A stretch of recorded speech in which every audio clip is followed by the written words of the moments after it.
3.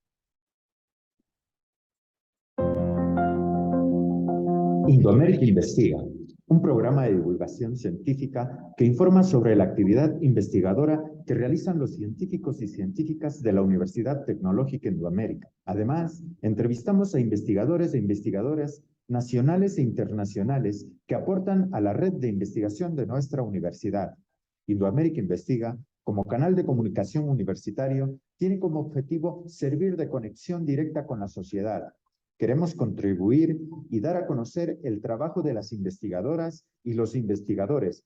Por eso, a través de entrevistas, nuestros científicos explican en qué consiste su trabajo. Adicionalmente, en el intermedio del programa se da un espacio a nuestros estudiantes, ayudantes de investigación, para que comenten curiosidades matemáticas. Un programa para aprender y disfrutar. Indoamérica Investiga, bajo la conducción de Janio Jadán, Patricia Salerno, Paula Camila Palacio e Ignacio Ayala Chauvin. Los esperamos todos los martes de 4 de la tarde a 5 de la tarde. Indoamérica, excelencia en radio.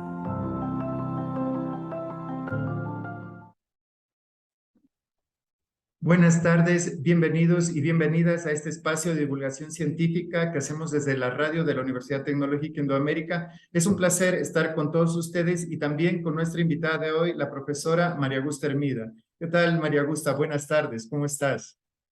Muy buenas tardes, muchísimas gracias por esta invitación, especialmente a la Universidad de Indoamérica y obviamente a ti, Ignacio. Gracias por abrir esta puerta.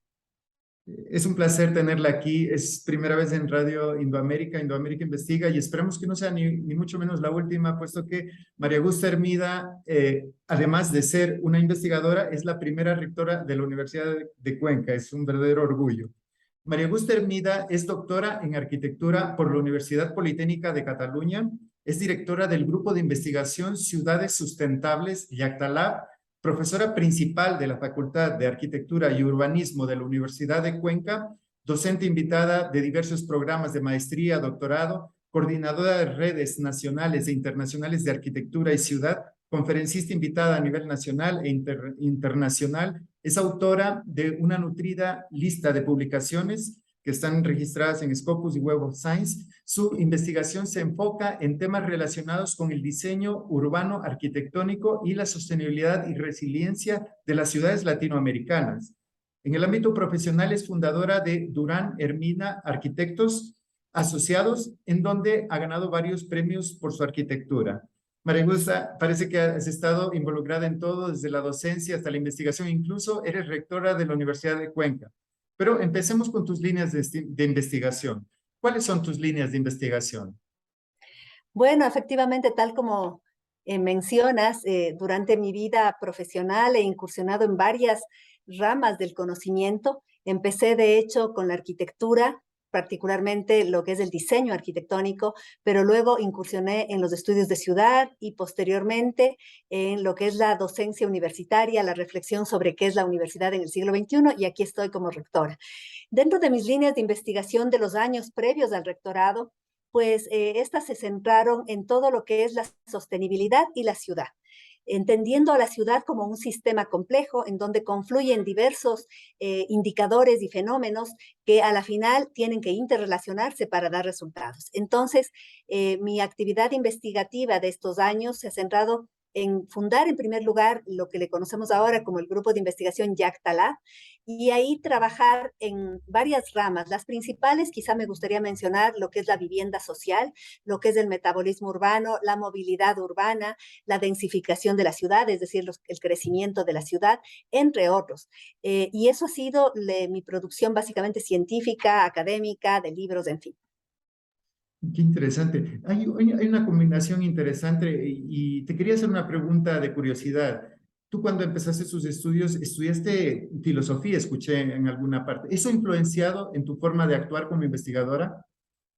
Bueno, rápidamente voy a contar que mi vida académica también fue interdisciplinar. Yo empecé a los 18 años en la Politécnica Nacional estudiando ingeniería de sistemas, y cuando estaba ahí veía que bueno, la gente que se graduaba en ese momento en sistemas era muy bien pagada, pero básicamente trabajaba en el ámbito bancario. Eran parte de los bancos manteniendo sus sistemas informáticos y yo estaba más vinculada a los temas sociales. Y por lo tanto me cambié a sociología en la PUCE en Quito y empecé a estudiar sociología, lo cual me encantó, pero en ese momento debo contarles que me casé con un cuencano y por lo tanto vine a vivir en Cuenca y al buscar cómo continuar con mis estudios en Cuenca, entré en la Universidad de La Suaya a estudiar filosofía pura, que era parte de la Facultad de Teología del momento. Todos mis compañeros eran aspirantes a sacerdotes, yo era la única mujer y en ese momento ya tenía mi primer hijo. Incursioné, como ves, en el área técnica, en el área social, y ahí encontré la arquitectura.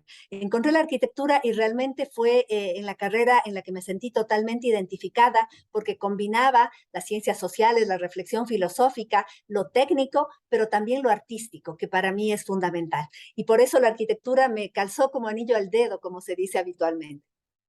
Qué interesante, porque es muy curiosa tu trayectoria y claro, esas influencias han hecho que ahora María Augusta es lo que es. Estimada María Augusta, gran parte de su investigación se centra justamente en hacer estudios de la ciudad. En su artículo, La densidad urbana como variable de análisis de la ciudad, el caso de Cuenca, Ecuador, comentas lo siguiente. El debate teórico sobre la ciudad dispersa versus la ciudad compacta en el mundo y particularmente en América Latina pone en la palestra los aspectos claves necesarios para proponer un nuevo modelo de ciudad donde la calidad de vida de las presentes y generaciones futuras sea el punto focal de reflexión. ¿Puedes hablarnos un poco de cuáles son estos aspectos claves para proponer un nuevo modelo de ciudad? Sí, justamente comentarte que cuando yo empiezo a incursionar en los temas de ciudad, fue gracias a que ganamos un proyecto de investigación sobre modelos de densificación territorial y cómo a partir de construir espacios y barrios con diversidad de usos más densos, con movilidad sostenible, en fin, cómo mejoraba la calidad de vida. Ese fue el primer proyecto que lo hicimos y empezamos también a trabajar de manera interdisciplinar con compañeros de otras profesiones.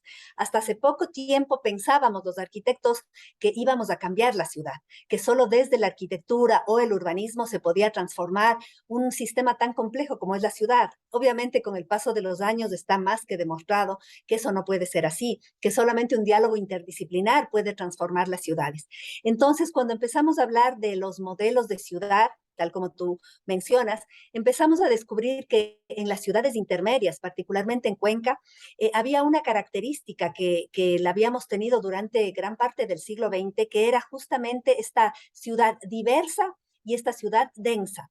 El centro de Cuenca, desde San Blas hasta San Sebastián, para aquellos que lo conocen, era Cuenca durante todo el siglo XX prácticamente, y teníamos ahí todos los usos. La gente usaba la calle, caminaba, teníamos colegios, fuentes de trabajo, lugares para comprar y con una densificación bastante alta.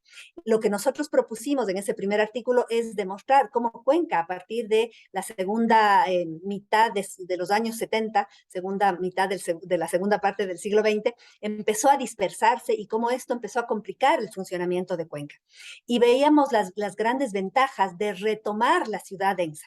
Porque a veces creemos que al hablar de ciudad densa estamos hablando de ciudades europeas, de modelos que traemos de allá. A mí siempre me gusta más bien decir que es retomar y volver a aquello que ya nuestras ciudades eran en su momento. Me refiero sí a las ciudades intermedias, porque con las ciudades grandes tipo Guayaquil o Quito, la dinámica es muy diferente. Pero en las ciudades intermedias, que son la mayoría del Ecuador, realmente todavía podríamos recuperar esa densificación apropiada, que tampoco tiene que ser extrema para los niveles de población que tendremos y que nos permitirían tener una mucho mayor calidad de vida y, por tanto, ciudades mucho más sustentables. Claro, qué interesante poner esos límites claros de las zonas urbanas, puesto que eso implica también gastos económicos para todos los gobiernos locales al necesitar más infraestructura. Y claro, es un punto de equilibrio, sería equilibrar la infraestructura urbana y la población. Qué interesante, María Augusta. Profesora María Augusta, también hemos visto entre sus investigaciones un libro titulado La ciudad es esto. Medición y representación espacial para ciudades compactas y sustentables. En esta investigación plantean la construcción de un índice de sustentabilidad. ¿cómo es el trabajo de construir un índice que permita medir la sustentabilidad de una ciudad? ¿Nos puede explicar esta investigación, quiénes participaron y cuáles son los principales resultados?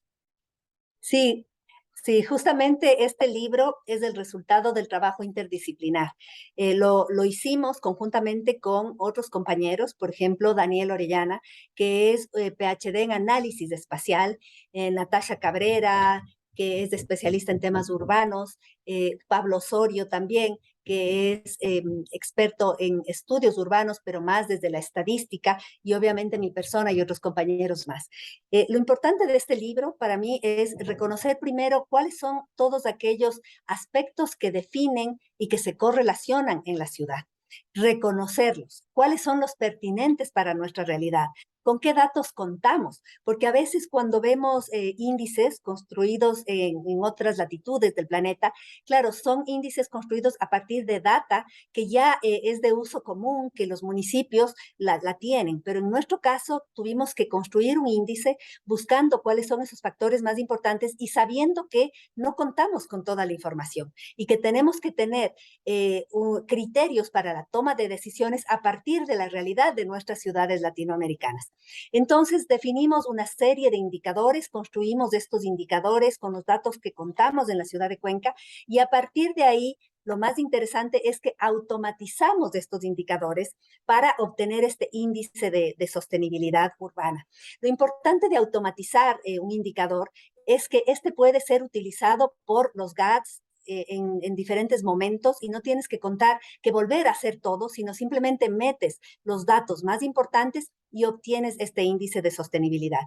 Para aquellos que no sepan, nosotros tenemos como Yactalab una página web en donde están todos estos índices, están todos los modelos que hemos construido para uso público. Nosotros creemos mucho en el Creative Commons, en la posibilidad de compartir entre todos la información, porque al compartirla permitimos que la gente use la herramienta, que también la mejore, que también nos haga una retroalimentación de las limitaciones y a partir de estos indicadores mapeamos las cosas, sabemos en qué parte de la ciudad está sucediendo qué, y eso es fundamental para un tomador de decisiones. No hay recursos infinitos, hay que priorizar. Entonces, con estos mapas de indicadores sabemos en dónde está mejor el tema de la densidad, en dónde está peor el tema del área verde, en dónde está mejor la movilidad, en dónde está peor, en fin. Y esto nos permite tomar decisiones. Y lo compartimos con el público con la única condición, obviamente, de que se cite la fuente. Sí, y de hecho muchas gracias. Nosotros hemos seguido el modelo desarrollado en RStudio, que es un software libre además. Inclusive hemos replicado la metodología planteada por el grupo El Yactalab y hemos hecho el mapa de Tungurahua en María Augusta y eso también se agradece porque en realidad cuando una investigación es replicable, en realidad le da un plus porque entre grupos de investigaciones podemos compartir esta información y hacerla más fuerte. Me alegro muchísimo, me encanta escuchar que han podido usar los resultados de la investigación y seguro que cada grupo podrá ir dando pasos más allá, ¿no? Hay que considerar que este libro ya es del año 2015, me parece, entonces ya hemos avanzado también en las mismas reflexiones y obviamente en la automatización de los indicadores.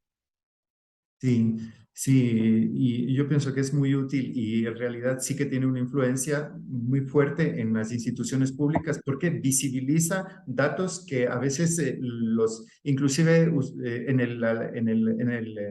en el código que han desarrollado se puede enlazar con la base de datos del INE, que entonces da una representación importante y ahora que van a desarrollar nueva información con el nuevo catastro, pues yo pienso que esto va a ser muy potente para tomar decisiones precisamente. María Augusta, revisando sus publicaciones, encontramos una que nos ha llamado la atención, que es su tesis doctoral, y nos dio curiosidad de preguntarle sobre la tesis, que se titula El detalle como intensificación de la forma, el Illinois Institute of Technology de Mies van der Rohe. En este trabajo se plantea como pregunta de investigación ¿en qué medida la solución intensa, tanto visual como constructiva, del detalle influye en la construcción de la forma y por ende en la calidad del proyecto? ¿Puedes contarnos un poco más de este proyecto? ¿Cuáles fueron las principales conclusiones a las que llegaste?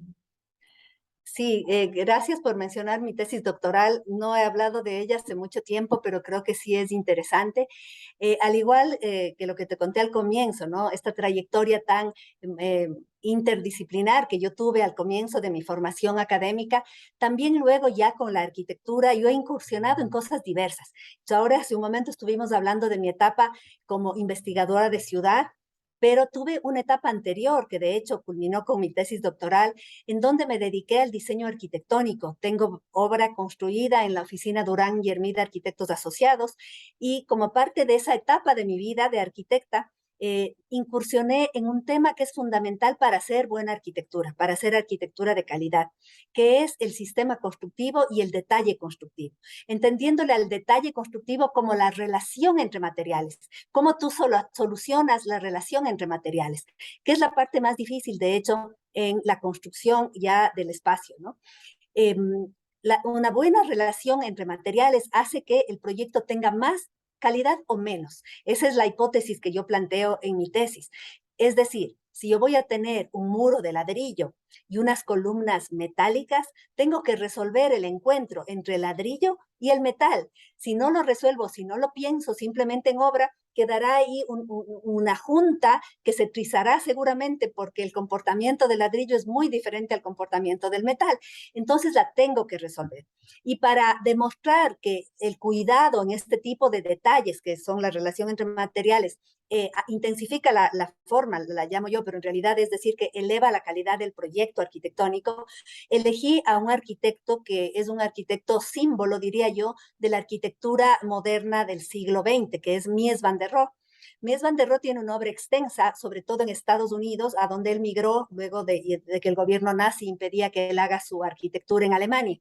Él migró a Estados Unidos y yo elegí un campus universitario para confirmar mi hipótesis. Este campus es de la Universidad Illinois Institute of Technology, se llama así la universidad, y lo que yo hice básicamente es hacer un recorrido por todos los edificios de ese campus, que Mies los había diseñado y luego construido, gran parte de ellos, luego ya se cambió de arquitecto, pero todos los que hizo él, y demostré cómo en esa trayectoria de más de 30 años de construcción de ese campus, Mies mostraba, ya sea con acero, que son la mayoría de estructuras de los edificios del campus, pero algunas también son de hormigón, otras inclusive son de muro portante, cómo él cuidaba la construcción de estos detalles y cómo él dibujaba desde sus primeras ideas hasta que ya llegaba a ser prototipos, maquetas y luego ya en la construcción, cuidaba tanto la relación entre materiales.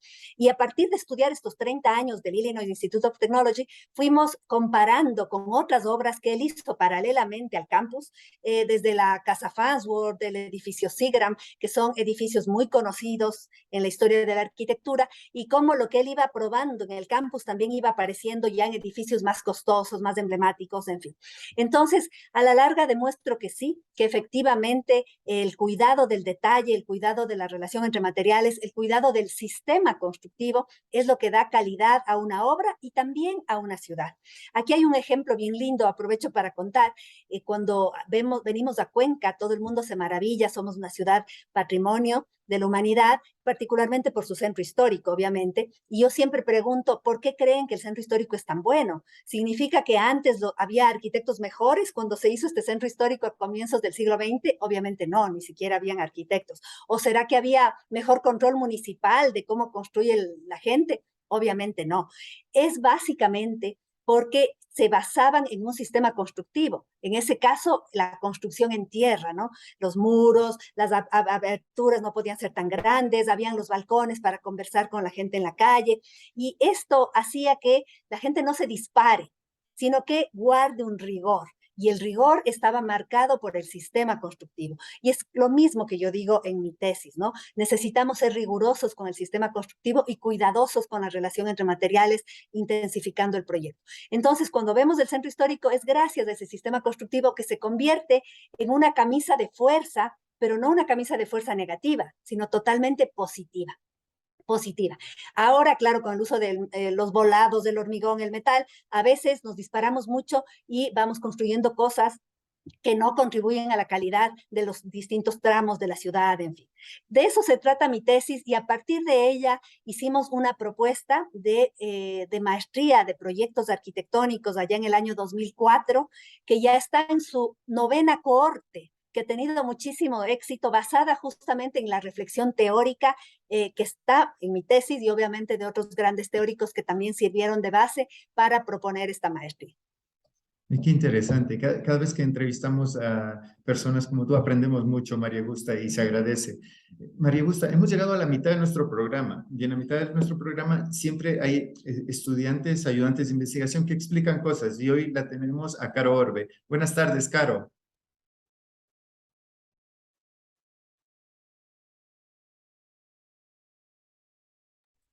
Hola, hola, buenas tardes, Caro. Hola, buenas tardes. Bienvenidos una vez más al programa. Hoy hablaremos acerca de la infraestructura urbana, qué es y cuáles son los conceptos claves para la misma. Pues dentro de arquitectura y urbanismo entendemos que infraestructura urbana es la conformación de las obras que dan soporte funcional y estético a las ciudades. Dentro del desarrollo humano y social existen varias necesidades que han sido catalogadas por la Organización de Naciones Unidas como básicas para el desarrollo humano. ¿Y a qué me refiero? Al agua potable, al manejo de las aguas residuales o aguas negras, a la electricidad, la gestión de la materia de desechos y de la basura, la comunicación inorgánica como el teléfono, el internet, los gases, los combustibles, los servicios religiosos de culto, los espacios para el desarrollo de la cultura, los espacios para el desarrollo deportivo y las atenciones sanitarias, o sea, hospitales, dispensarios, ambulatorios, centros especializados y sitios para el estacionamiento y la convivencia familiar.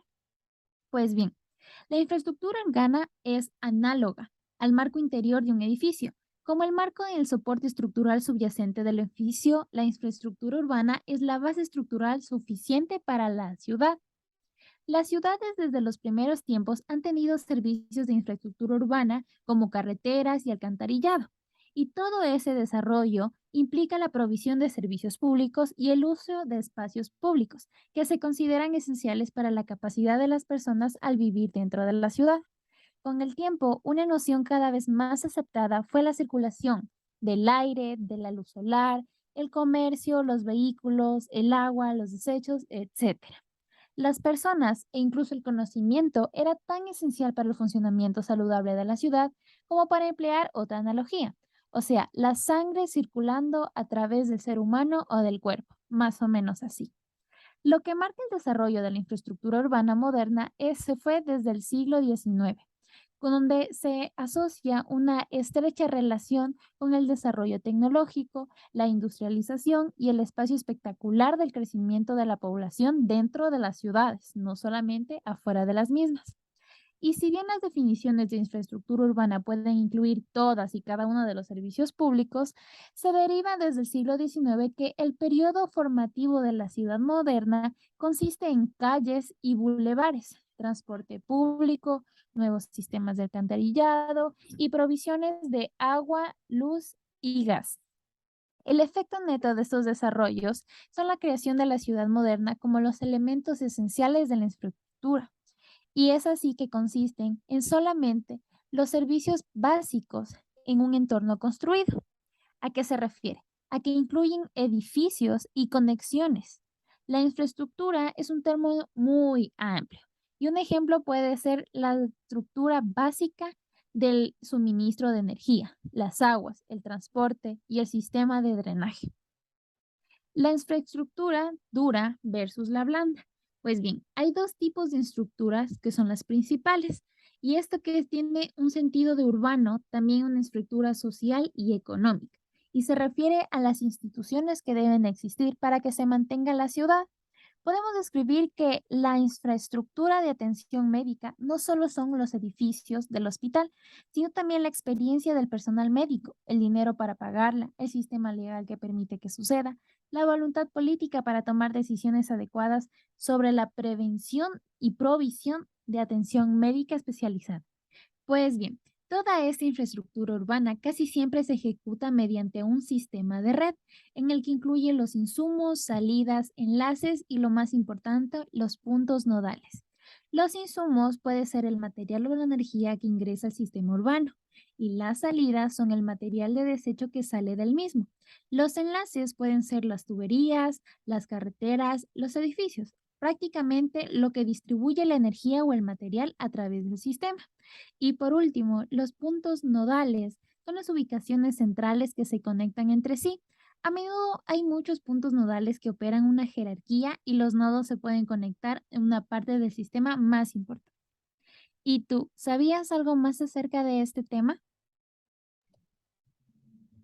Muchas gracias, Caro. Siempre Caro nos acompaña con las curiosidades. Continuando con nuestra invitada de hoy, María Augusta, estaba mirando una de tus investigaciones y una que nos ha llamado la atención se titula Valores formales de la vivienda rural tradicional del siglo XX en la provincia de La Suay. En este proyecto busca apoyar el desarrollo de la investigación científica del patrimonio edificado en la provincia de La Suay con el fin de promover su preservación y su difusión como arquitectura ejemplar. ¿Puedes explicarnos un poco de qué se trata y cómo interpretas los resultados de esta investigación? Muchísimas gracias. Bueno, primero, antes de contestar, felicitar por este espacio de los estudiantes, muy interesante.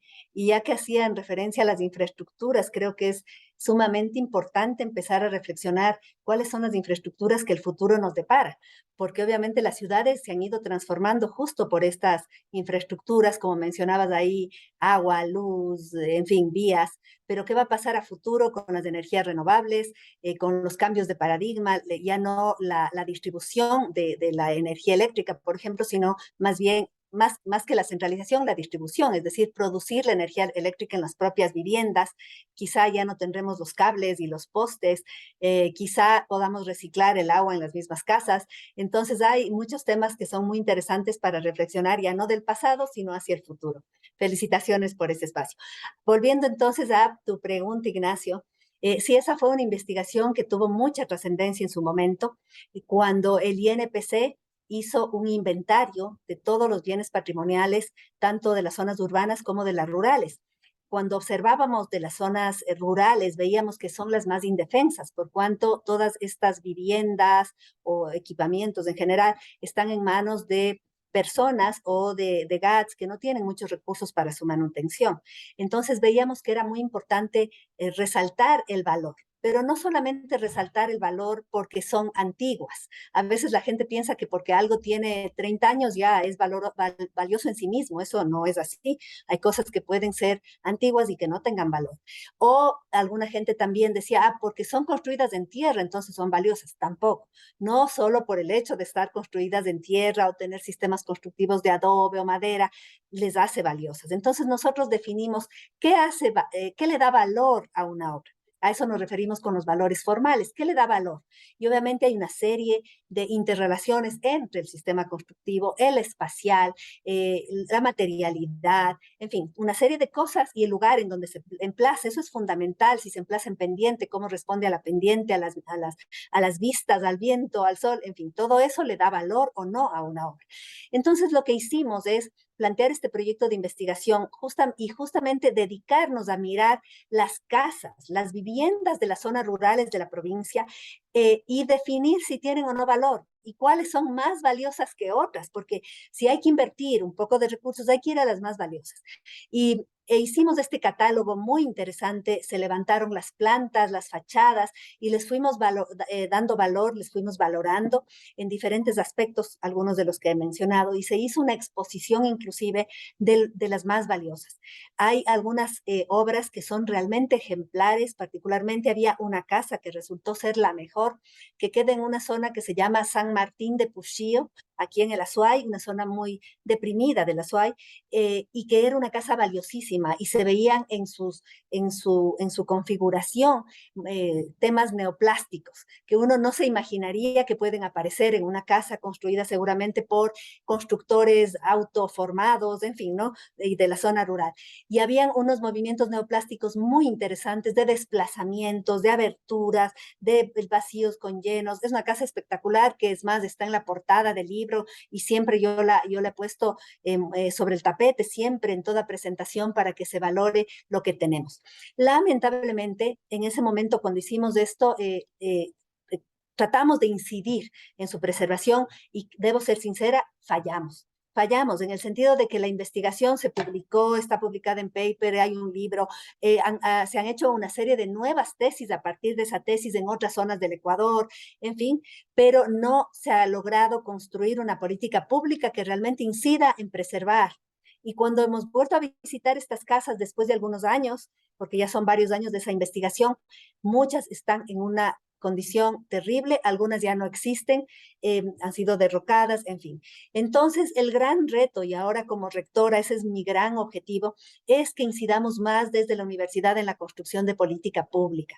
Ahora, por ejemplo, en la universidad no solamente estamos dando puntaje para la promoción, para el escalafón, a los papers en revistas indexadas de alto impacto, sino que estamos también valorando a la construcción de policy papers, a la construcción de política pública de la mano con instituciones que son a la larga las que tienen que tomar las decisiones y son a la larga las que tienen la obligación, por ejemplo, de preservar el patrimonio.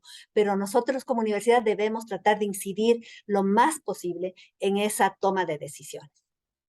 Y qué interesante, porque en realidad es una función de una universidad, es tener impacto social, tener impacto en la sociedad, y qué interesante que lo hagan así, y es tan interesante también apreciar la vivienda. Yo he escuchado vivienda vernácula, porque un compañero que es arquitecto tiene este proyecto de vivienda vernácula, y es admirable cuando hacemos análisis energéticos de las viviendas vernáculas, y es increíble porque son lecciones que nos dan, porque aprovechan de manera, como tú lo has dicho, ejemplar la luz natural, por ejemplo. Y entonces yo pienso que esos temas de la vivienda rural y se tiene que explotar, y también se tiene que incidir, como lo has dicho, en las políticas públicas.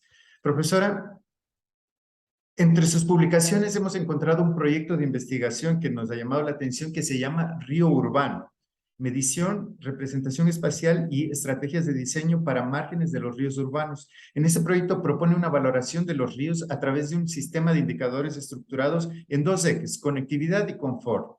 ¿Puede hablarnos un poco de este proyecto y cuáles fueron los principales objetivos y los resultados a los que llegaron? Claro que sí, este proyecto es un proyecto muy importante que de hecho continúa ya en otras formas, digamos, pero que se mantiene dada la importancia que tiene el agua. El agua, como sabes y como saben todas las personas que están escuchando el programa, es un líquido vital que además va a estar en disputa en los próximos años. Parte de la crisis climática va a implicar la escasez de agua en muchas zonas del planeta y particularmente en nuestras zonas andinas, que lamentablemente van perdiendo el páramo que resultaba una esponja, y cuando llovía mucho servía de esponja, absorbía e iba soltando el agua paulatinamente hacia los ríos, y cuando había sequía también esta esponja iba soltando el agua que había absorbido cuando había lluvia.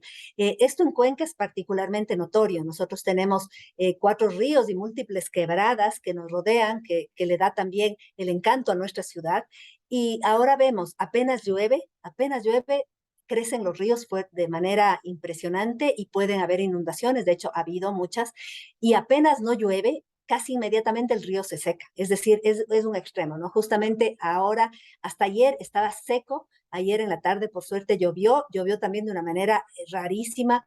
Fue una granizada terrible en grandes zonas de la ciudad. Eh, que demuestra cómo esta crisis climática en la que estamos ya sumergidos nos va a afectar cada vez más.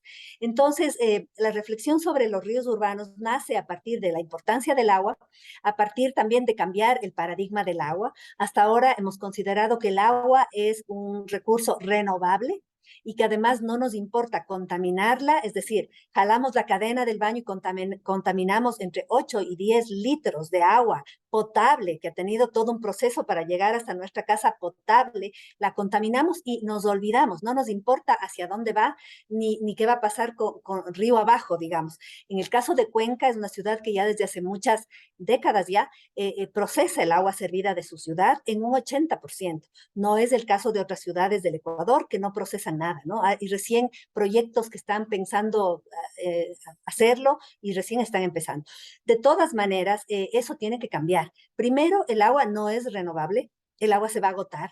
Y segundo, no podemos contaminarla y esperar que río abajo solucionen el problema. Entonces, en medio de todas estas reflexiones, hay que hablar de los ríos urbanos. El río, cuando pasa por las zonas construidas, cambia de dinámica, porque el río no solamente digamos, el líquido vital que está fluyendo alrededor del territorio y que sirve para regar cultivos, para consumo humano, para producción de energía eléctrica, no solamente. El rato que pasa por una zona urbana, el río también se convierte, sus márgenes, en un espacio público.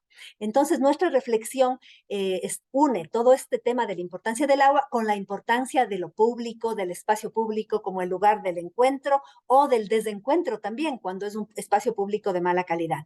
Y cómo tenemos que actuar también en política pública desde los municipios para hacer que esas márgenes de los ríos tengan el potencial de espacio público que requiere. Y por eso entonces nos concentramos en la conectividad y el confort, entendiendo la conectividad a la posibilidad de que toda la margen esté conectada. Actualmente hay muchas márgenes de los ríos, inclusive en Cuenca, que ha tenido una política de manejo interesante, pero inclusive en Cuenca hay zonas privatizadas en donde las urbanizaciones llegan hasta la margen del río y que obviamente impiden el paso de la gente como espacio público. Hay otras zonas en donde hay precarización, en cambio está invadido por casas precarias de gente en esta situación de pobreza que no tienen dónde más ubicarse y se ubican en las márgenes del río y por ende tampoco permiten esta conectividad. O qué pasa cuando te cruza una perimetral, una avenida de 8 carriles en la mitad del río y la gente ya no puede caminar, y no solamente es la gente, son todas las especies que viven en las márgenes de los ríos, que son muchísimas. Entonces, a eso se refiere la conectividad entre la margen del río, a lo largo de la margen del río y también con la ciudad. ¿Qué pasan con los puentes? Pueden pasar los peatones, ¿qué pasan con los centros históricos que habitualmente están cerca de los ríos? Porque las ciudades, ustedes saben que históricamente cuando había un río trataban de ponerse cerca del río. ¿Y qué pasa con todas estas conectividades transversales al río?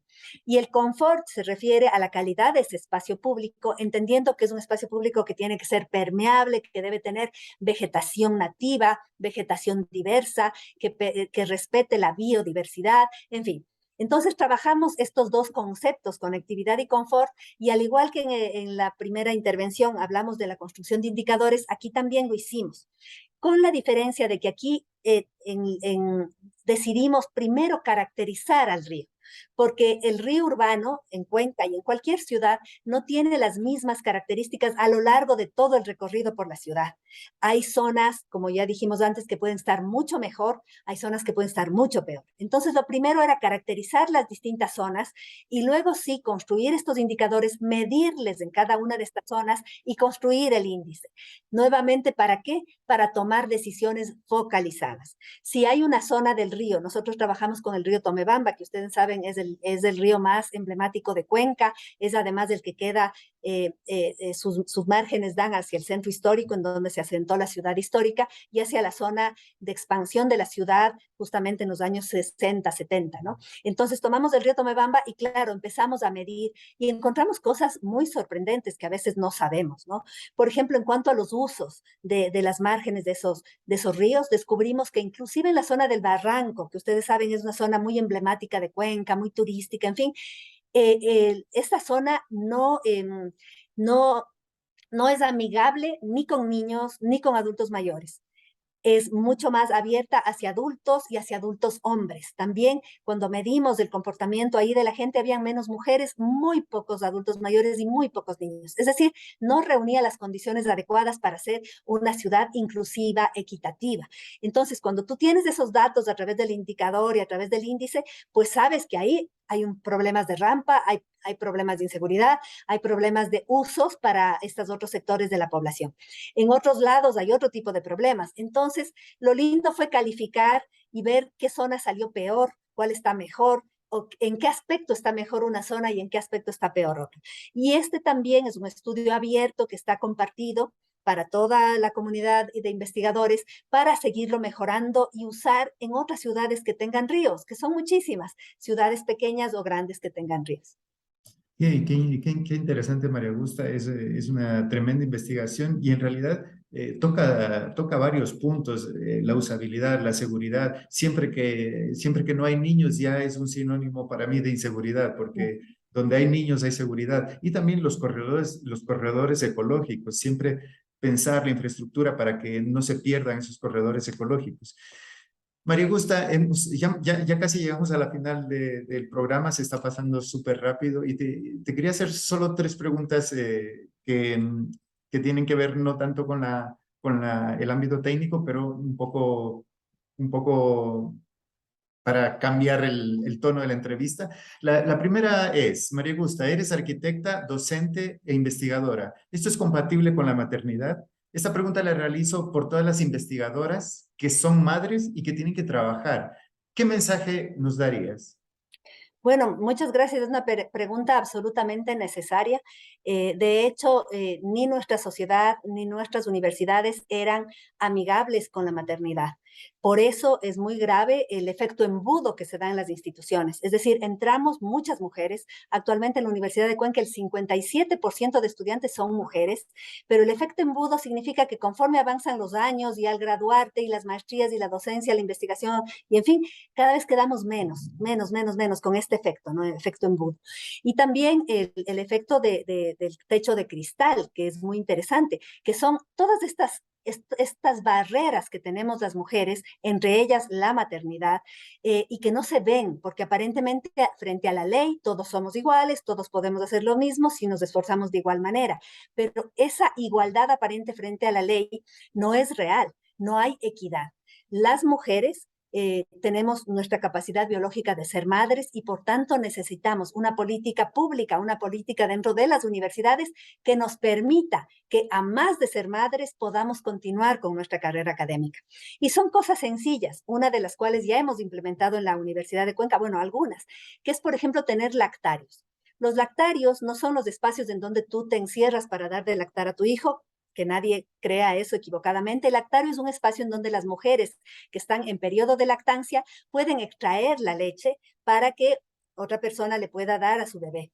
Entonces, estos lactarios están ya instalados en nuestra universidad y otro tipo de políticas también, desde obviamente los respectivos permisos de maternidad, que aunque están marcados en la ley, en muchos casos para, por ejemplo, docentes ocasionales, investigadoras ocasionales, no se les aplica, lo cual es terrible. Tú acabas de traer una vida al mundo, necesitas al menos los 3 meses que la ley manda para poder hacer tu actividad de madre madre con un bebé pequeño, y a veces cuando los contratos son ocasionales o contratos por servicios profesionales no se da a las mujeres. Y obviamente eso hace que tengas que renunciar porque ya tienes el bebé, ¿qué más puedes hacer?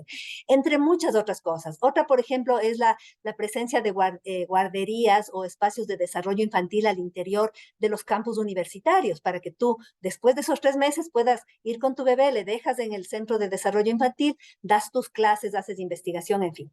En mi caso, yo soy un caso muy particular. Yo empecé a estudiar arquitectura ya con mi primer hijo. Y cuando estaba en quinto ciclo, nació mi segundo hijo. Entonces ya mi carrera de arquitecta la hice siempre con hijos de la mano. En mi caso pude tener ayuda en mi casa para cuidarles, pero no es el caso de todas las estudiantes mujeres, particularmente en una universidad pública. No hay siempre los recursos para poder tener ayuda en la casa, ¿no? Entonces, esto significa que son las propias instituciones y la política pública la que tiene que garantizar esta equidad. Yo, sin embargo, animo a las mujeres a seguir con su carrera académica. Tenemos grandes talentos, y es muy lamentable ver cuando estos se van perdiendo a lo largo del tiempo. Y tenemos que, mujeres y hombres, comprometernos a seguir mejorando esta equidad al interior de nuestras instituciones. Muchas gracias por contestar esa pregunta. Yo creo y considero que es muy importante lo que se tiene que exteriorizar y se tiene que difundir esta información, porque a veces yo pienso que no la vemos y es importante explicarla. Estimada María Augusta, dada la rapidez con la que está cambiando la industria, la educación, la investigación y la sociedad debido a esta acelerada digitalización y toda la modernidad que se viene y que está pasando, según tu criterio, ¿qué debería implementarse o rediseñarse en educación superior? Bueno, esa es una reflexión sumamente importante y es ahora la reflexión en la que estoy casi las 24 horas del día. Ahora estoy un poquito más alejada de la arquitectura, de la ciudad, y ahora estoy reflexionando sobre qué son las universidades en este nuevo siglo. Y claro, surgen grandes desafíos. Si la universidad no se pone a tono con la época, corre el gran riesgo de quedarse obsoleta. La universidad se puede quedar obsoleta porque el desarrollo exponencial de la tecnología va más allá de la capacidad lineal de aprendizaje del ser humano. Y son las universidades justamente los espacios en donde tenemos que dar este salto de transformación digital. Entonces, creo que hay muchos desafíos. Nosotros como Universidad de Cuenca construimos una perspectiva, una mirada al 2050, cómo vemos a la institución universidad y cómo nos vemos particularmente a la Universidad de Cuenca de aquí a 30 años. ¿Qué va a pasar? Y surgen cosas como la educación transfronteriza. Ya no va a haber fronteras en la educación, ya no va a haber perfiles de egreso del graduado. Ahora, inclusive, cuando aprobamos una carrera, definimos el perfil de egreso, ¿no? Así queremos que sea el estudiante. Eso es un absurdo. Y conforme avancen los años, se verá. El perfil de egreso va a ser tan variado como el talento de los estudiantes lo permita, como las oportunidades que les brindemos lo permita, porque va a estar todo colgado ya en Internet, colgado en esta gran nube de conocimiento. Estamos pues en la revolución 4.0 de la educación. Entonces los desafíos son gigantescos y las universidades que no den los pasos ahora se quedarán obsoletas. Nosotros estamos tratando de ponernos al día sabiendo que esta transformación digital implica millones de dólares. Millones de dólares. Entonces, así como hasta ahora invertíamos millones de dólares en edificios, ahora tendremos que invertir millones de dólares en edificios, pero también en la transformación digital. Creo que la presencialidad no se va a perder, porque la universidad no es solo conocimientos que podemos adquirir en una plataforma, es también esta capacidad de relacionarnos con el otro, de trabajo en equipo, de conocernos, de enamorarnos, de tantas cosas más que suceden en la universidad, pero sin duda el mundo híbrido está ya aquí y vino para quedarse. Muchas gracias, estimada María Augusta. Y yo pienso que sí, o sea, la tecnología es increíble y la forma de trabajar ahora en grupos, con grupos de investigación, es normal trabajar con grupos de Estados Unidos, con grupos de Europa. Entonces ya es una situación híbrida en grupos de investigación y yo creo que la educación ahora es así también. Ahora también la competencia internacional y todo, yo pienso que va a llegar a un punto en que vamos a ser muy homogéneos en el tema del conocimiento. Finalmente, María Augusta, quería saber si tienes una historia, anécdota interesante que compartirnos basada en tu experiencia de campo, laboratorio o en general de tu trayectoria académica para cerrar esta entrevista. Bueno, yo les voy a contar una anécdota de cuando era estudiante, es algo poco gracioso. Como yo era madre, ya les comenté, y estudiaba arquitectura, pues siempre estaba con mis dos hijos para todo, en los trabajos en equipo, y siempre les he agradecido a mis compañeros que aceptaban a mis hijos ahí con nosotros. Entonces estábamos preparando porque habíamos ganado un concurso interno, íbamos a la CLEA, que era una reunión importante, y preparábamos una maqueta de un templo hermoso que habíamos diseñado. Y trabajamos muchísimo en la maqueta, especialmente uno de los compañeros, y tenía lista, y luego, ¿dónde está el templo? Y resulta que mi hijo menor, pues, se estaba mascando el templo, destrozó el templo, se mascó todo el templo, y tuvimos que repetir de cero. Pero eso es parte de ser madre, es parte de ser arquitecta, y animo a seguir adelante a todas las mujeres que estén en esta bella profesión que es la arquitectura, y también en la gestión universitaria, en la docencia y en la investigación, a pesar de que sus hijos se coman las maquetas. Muchas gracias, María Augusta. Y por cierto, un saludo para Martín, que ha mordido Muchas la gracias. maqueta. Muchas gracias por venir a nuestro programa, María Augusta. Ha sido un honor, ha sido un aprendizaje escucharte. Y muchas gracias a nuestros oyentes y a nuestros estudiantes que nos acompañan en este espacio de divulgación científica. Gracias, María Augusta. Gracias, Ignacio. Gracias a la universidad. Muchísima suerte y nos vemos pronto. Hasta luego.